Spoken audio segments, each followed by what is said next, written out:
on mesurait par IRM les effets d'un jeûne de 12 jours. Un jeûne d'une telle durée a-t-il des effets délétères sur les organes et notamment sur les muscles? Quand on jeûne, on perd du poids. Ça c'est certain. Dans le Genesis, les gens ont perdu grosso modo 6 kilos en moyenne. La vraie question, c'est sur ces 6 kilos, qu'est-ce qui est de l'eau, qu'est-ce qui est de la graisse, qu'est-ce qui est du muscle?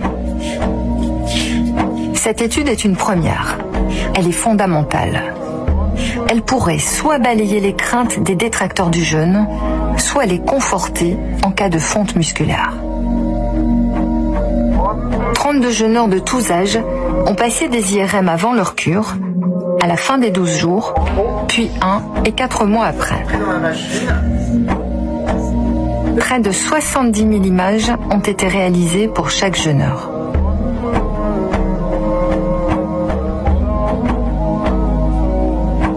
La bonne surprise, c'est que les images que l'on a, elles démontrent une préservation de l'intégrité du muscle. Donc il n'y a pas de changement au niveau du muscle qui permettent de dire qu'il y a un impact négatif du jeûne.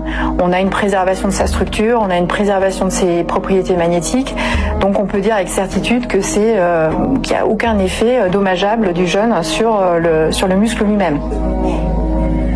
La structure du muscle est donc préservée, mais qu'en est-il de sa capacité à fournir un effort?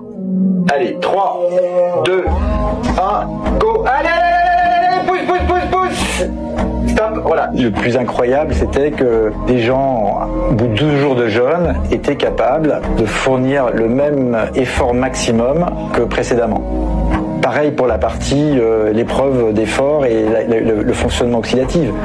Le muscle reste aussi efficace. Il faisait aussi bien après avoir arrêté de manger pendant 12 jours, alors que souvent on va vous dire, avant d'aller faire un footing, il faut manger un petit peu, sinon vous allez avoir une hypoglycémie. Ça, c'est quand même assez surprenant quand même. Du côté des muscles donc, pas de problème. Mais que se passe-t-il au niveau des autres organes?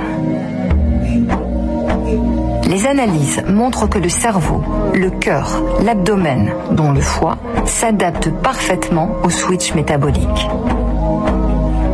Quant à la graisse viscérale, un facteur majeur de risque cardiovasculaire, elle était réduite. Et l'était toujours 4 mois après le jeûne.